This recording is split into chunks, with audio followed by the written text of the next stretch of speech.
It's the absolute best reporting and storytelling from Fox 32 Chicago. You gotta see it. Here's what you gotta see. Next, go inside the Tribune Tower and get a look at Chicago's most unique skyscraper. This map is made out of $1 million in singles and paper mache. Meet the team behind a feat of engineering magic. Lake Michigan is higher than the river. It's like an elevator for boats. And we uncover the Buona Beef family tree. There's Joe, Carlo, John, Jimmy, and Don. And if you say those 5 names, you hit everybody. You gotta see it. Chicago. We've got the most recognizable buildings in the world.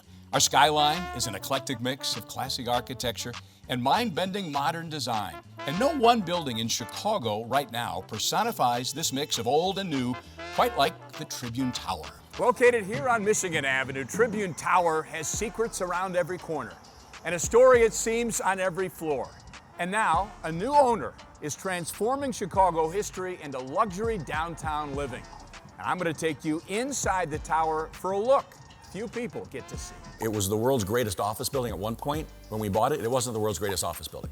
But the whole idea was, let's make this the world's greatest building. Lee Golub is the managing principal at Golub & Company. His hands have touched tons of buildings throughout downtown Chicago, and he's responsible for the Tribune Tower's incredible 2.0 renovation. We needed to make the building modern in today's world, but we also didn't want to lose the history. In the Roaring 20s, the Chicago Tribune needed a new home and held a design competition open to any architect on the planet. The winning design came from these two New Yorkers who pocketed $50,000 in prize money and some major Michigan Avenue bragging rights. The building's Gothic design looked more Eastern Europe than Windy City, but quickly found a home in Chicago's beloved skyline. Tribune, the company, left the tower in 2018. It was a big deal goodbye, leaving many to wonder what the Tribune Tower could be without the Tribune in it. People don't realize everything else around the property of the tower was not landmarked. You have the tower itself, which was kind of landmarked. Some of the facades of the tower were landmarked, and the lobby were landmarked. That was it. Hotel, retail, office, apartments, condos, parking. It could have been all of those. At the end of the day, Lee chose a mix of high-end condos while adding more shops along the Mag Mile, powered by a design ethos to go big and be inspired by the history. You can see this in action in the tower's impressive main lobby. For me, the first thing I notice in here, the elevator doors. These are the original elevator doors. Yeah, but I want to show you this little nice trick that we came up with. This looks like that.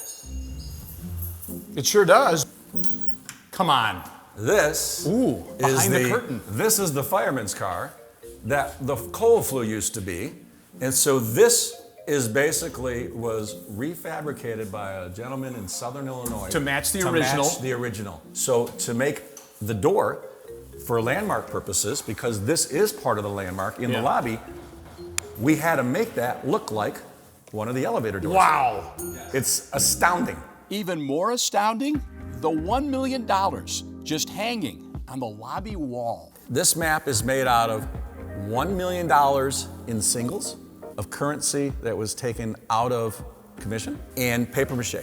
Yeah, this is just amazing. Relics like the lobby map are all around the Tribune Tower, giving the developers a series of nonstop challenges to design around and a few surprises along the way. They found 3 time capsules. And there's a baseball in there, and it was in really bad shape. There was an envelope in the time capsule that had a letter from the sports editor of the Chicago Tribune. This baseball was used in Game 5 of the 1919 World Series between the Chicago White Sox and the Cincinnati Reds, and was used to strike out a World Series record 6 Chicago White Sox batters at the time. Lee plans to show off discoveries like that history-making baseball in a Trib Tower museum at a later date. Right now, we're off to the 3rd floor, where the original Chicago Tribune newsroom is now a gargantuan space to party and play. This used to be a conference room on the 3rd floor for the newsroom. You know, we have so much space, we were trying to figure out what to do with everything. So, Monopoly game, chess, backgammon, pool. And if we didn't furnish and touch and make every space great, you'd think, well, why did they stop? So when you walk around, what gives you the most pride? Everywhere you look, you have history of the Tribune. This is one of my favorite pieces. This is the landmark lobby in a vision of one of the artists. And so there's artwork all around the building where you just don't lose, you cannot miss the history of the Tribune. You certainly can't miss the centerpiece of the third floor lounge, a fireplace from the original office of Colonel Robert McCormick, legendary publisher of the Chicago Tribune. This was part of the building that was not landmarked. We knew that it was a very special piece. And I love the idea. The newspaper is an institution developed by modern civilization to present the news of the day, and it goes on from there. In fact, there are famous quotes and words of wisdom inscribed on surfaces throughout the tower, from philosophers and politicians to judges and journalists. Lee says it would take us an entire day to read them all. 7 years ago, our fathers brought forth on this continent, the United States will enjoy freedom of the press just so long. Parapets tipped with silver lances keep gleaming, vigil beneath the moon. Of all the historical relics in the tower, it was the Tribune's sign that created the most drama. So this is the original Chicago Tribune sign that we took down letter by letter to refurbish it. I believe in Madison, Wisconsin, we went to an auto repair place. Tribune threatened to take the sign with them to their new home at the Prudential Building, but the lease said Lee had the right to buy it for $1. We ended up in a lawsuit on the sign. And I said, you're gonna lose in court.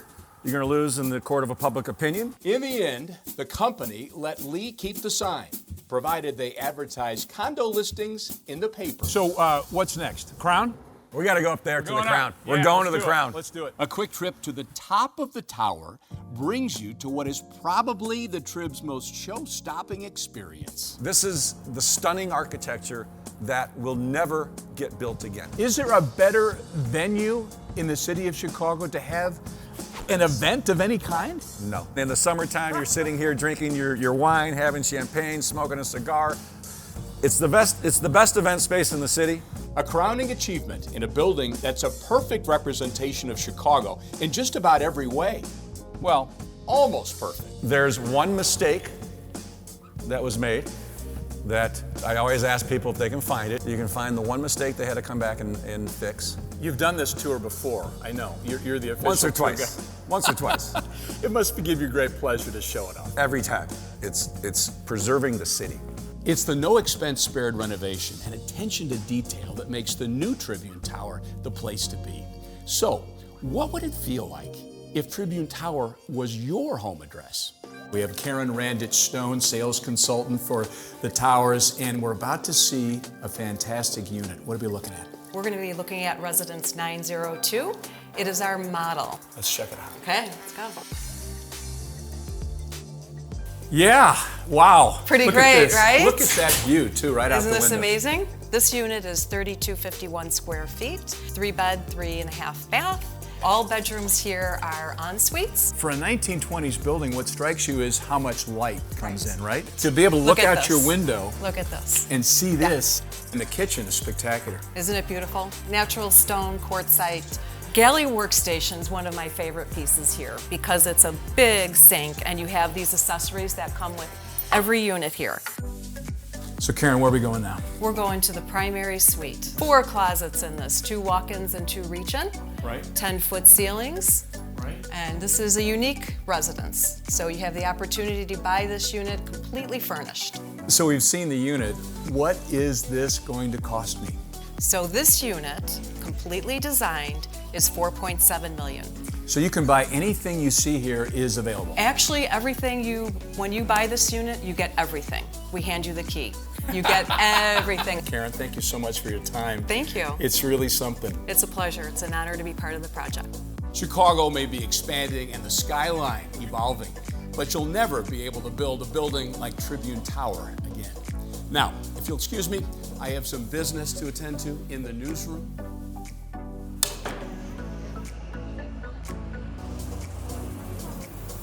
Here's what you gotta see. Next, meet the smooth sailing team behind Chicago's Harbor Lock. You crack the gates open, water flows through the gates control the water themselves. I believe 1 million people go through this lock every year. And we uncover the Buona Beef family tree. It's really the passion that we have and the family the 3 generations. It's a testament to our mother and father, how we were raised. You gotta see it.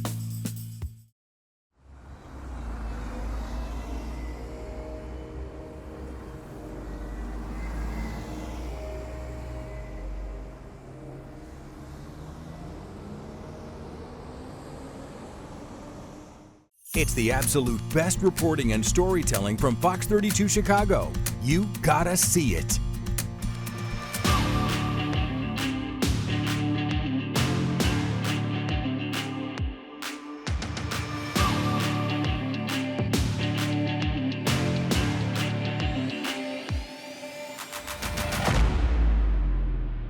The lock is actually 600 foot long, 80 feet wide, 22 feet deep. You do not have any pumps or valves.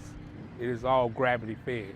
You crack the gates open, water flows through the gates control the water themselves. I believe 1 million people go through this lock every year, which is surprising because boating season is really only 7 months in Chicago. The locks were really built for more water control than the passage between the lakes and the river. You know, everybody has a lot of responsibilities back on land, and when you're on the water, a lot of those things kind of, you can put them into perspective. Chicago Lock, good morning. This is Freedom Boat Club recreational vessel looking to lock through from river to lake. Copy, thank you for your patience, Rico. The priority is government vessels, commercial passenger vessels, then recreational vessels is our green light. So green signal allows you to enter the chamber. Red signal means no. That's stop, just like traffic. There's our green light. We can proceed into the lock from river side.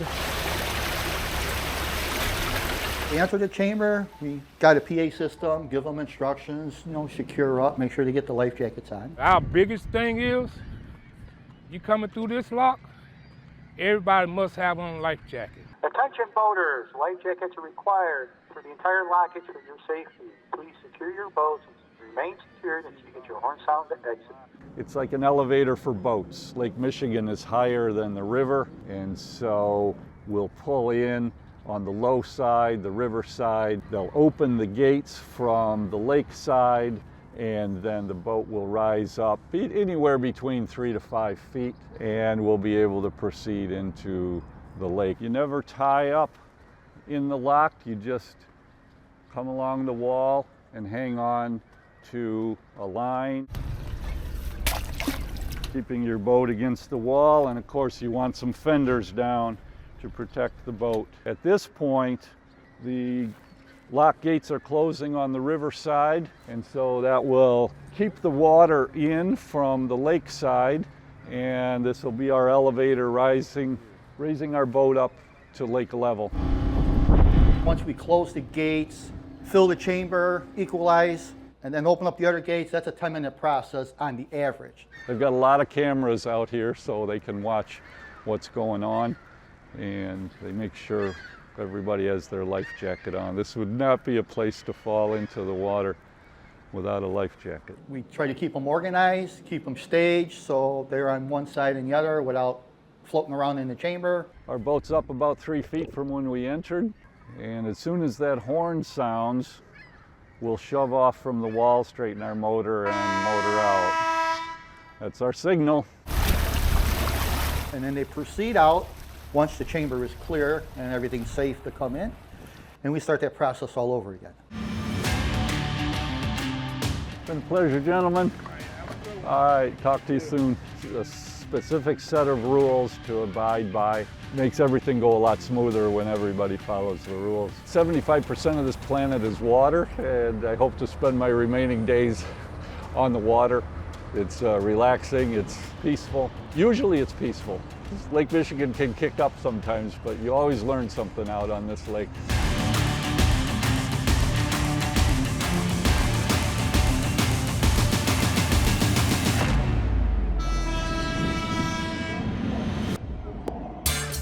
Italian beef, the authentic Chicago sandwich. It's a lot of beef, I love it. Sweet bell peppers. Wow, look at that. Ta-da! Whether it's dry, dipped, fully dunked, or as they say, baptized, it all started in the Windy City. How beautiful is that? Ask any Chicagoan where they can find the best Italian beef, and you're going to get a variety of passionate answers. But there's one Chicago family that's been doing it for more than 40 years. There's Joe, Carlo, John, Jimmy, and Don. And if you say those 5 names, you hit everybody. Meet the Bonavolantos. You likely know them as Buona Beef. This is truly about family, isn't it? You may have heard earlier, but it was always my dad's dream to be in business with his sons. 43 years later, not only is he in business with his sons, but his 19 grandchildren. Dad is Joe Bonavolonto. He and his wife Peggy started Buona Beef in 1981 after taking out a second mortgage on their home. And Joe Sr. actually dug the foundation of their very first restaurant in Berwyn. The goal was to have the family work together, so the 5 brothers minus their sister became the names and faces of Buona Beef, and they're still slicing up the recipe Dad and Mom perfected decades ago. We use a top sirloin, and the top sirloin is the most flavorful piece of meat. We cook and slice about 5 million pounds of beef a year. This plant in Bedford Park is where everything is made and packaged. Ask them the secret to their success and they'll tell you it's all about the gravy made from the beef drippings, released when the meat is slow roasted to perfection. They're so passionate about this Italian beef that we kid around. We say that them two have beef gravy running through their veins and not blood. So our Italian beef goes through a process. It takes about 6 hours to cook. It's packaged and sold to retail and restaurants. But over the years, the company has grown with 36 restaurants that offer a lot more than Italian beef.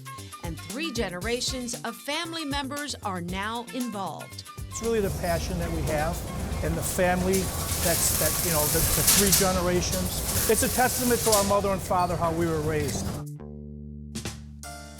Italian beef in Chicago has a great history. It's said to date back to the early 1900s when Italian Americans considered it an inexpensive food designed to feed as many people as possible. It has become a Chicago staple, but has seen a substantial rise in popularity after the release of the TV show The Bear. 25 pounds? No, I ordered 200. That's increased the sales of Italian beef, and the Buona Beef family is feeling the impact. our online business has been booming, and that's where we're getting a lot of people wanting to do franchises in other states right now. So we've been a beneficiary of the show. And they've also benefited from their commitment to family. It was their family values that resulted in a beautiful marriage only possible here in Chicago. A collaboration with another Chicago staple, the original Rainbow Cone. Now, you can find several Buona locations with a rainbow cone attached. It's your own personal rainbow cone. Enjoy. You're welcome. I was looking for a company that could take this over, honor the legacy, but have a lot of young people. Lynn Sapp's grandfather started Original Rainbow Cone 98 years ago at a small shack on the city's south side. It's the famous Chicago ice cream with 5 flavors that are sliced, not scooped. Lynn is a third-generation owner who was looking for a way to continue her family's legacy for another 100 years. They are just so pleasant to deal with, and they have the same principles that I do, and they do it right. And they're going to guard the cone, I call it. That collaboration has now expanded Rainbow Cone to several area locations and across the country. You can't get more Chicago than the Original Rainbow Cone and Buona Beef.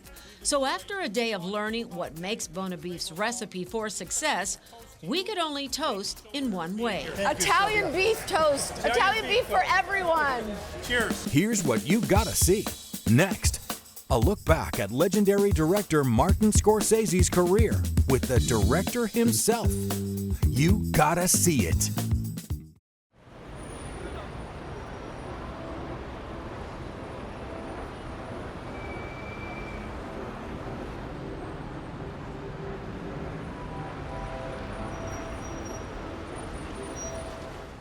It's the absolute best reporting and storytelling from Fox 32 Chicago. You gotta see it. Of all your characters, whose soul are you most worried about? Yeah, that's a good one. What's the matter? Nothing. We just stiffed a couple of kids. Ah, how much you taking for? $20. You laughing about $20? Let's go to the movies.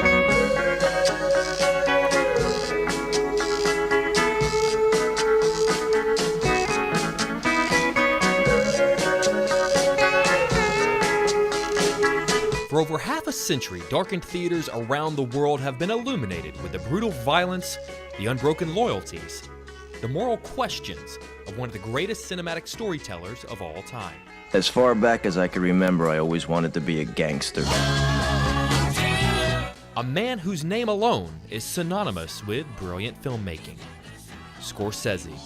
And now, after more than 50 years and 26 films, the 80-year-old writer-director is showing no sign of slowing down with his 27th, the epic and tragic masterpiece, Killers of the Flower Moon. I was sent down from Washington, D.C. to see about these murders.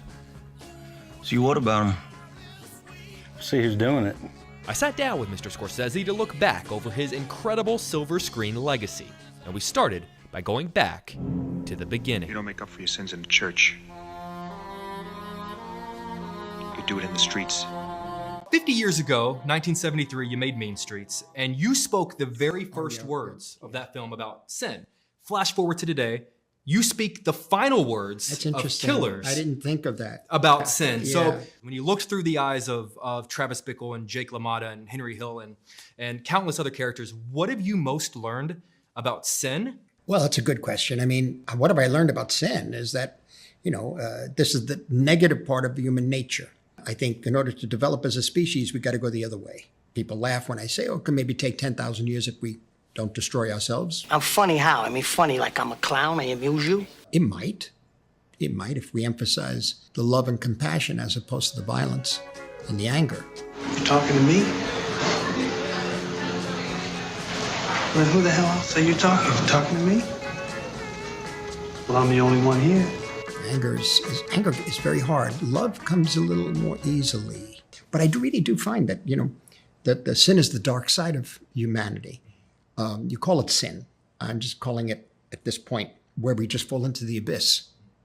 How do we pull ourselves out? When I was your age, they would say you could become cops or criminals. Today, what I'm saying is this.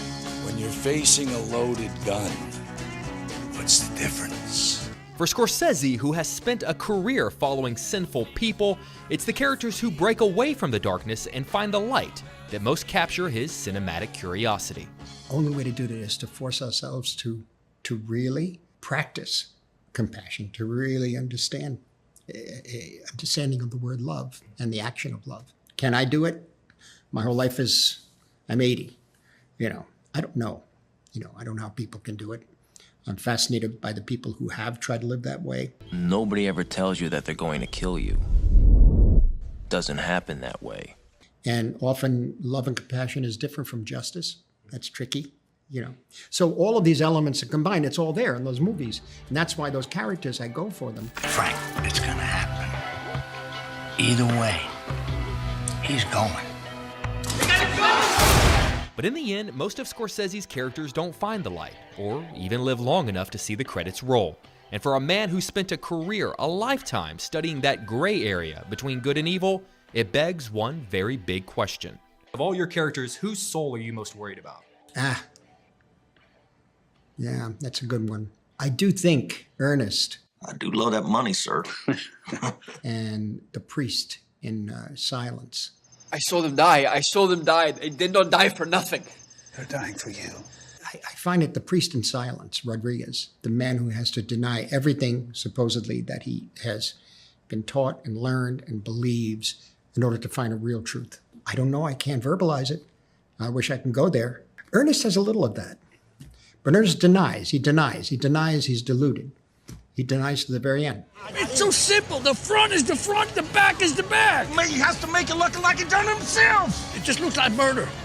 It's not supposed to be that way. Martin Scorsese has dedicated his life to asking some of man's biggest questions on the biggest screens, no matter where the answers may take us. And the Oscar goes to Martin Scorcese. 50 years, 27 films. A lifetime spent finding the light within the darkness.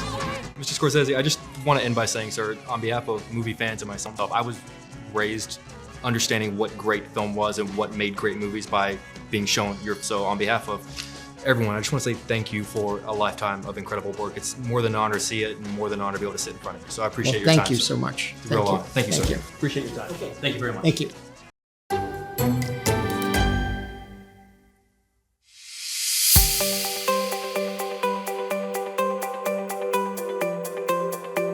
In the heart of Chicago's Bronzeville neighborhood stands what is believed to be the country's only monument honoring African American soldiers of World War I. The Victory Monument at 35th and King Drive was erected in 1927 and dedicated on Armistice Day 1928. After a long campaign for recognition by the Chicago Defender, the nation's most influential African American newspaper.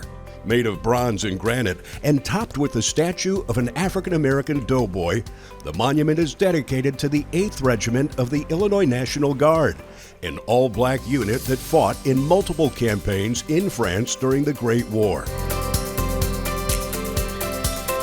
The names of 137 8th Infantry members who lost their lives in World War I are inscribed on a bronze panel. In 1986, the Victory Monument was added to the National Register of Historic Places. And every Memorial Day, a ceremony is held here to remember the black soldiers who fought for freedom in Europe, when they themselves still weren't fully free at home. Thanks for reliving the best of Fox 32 Chicago with us. See you next time.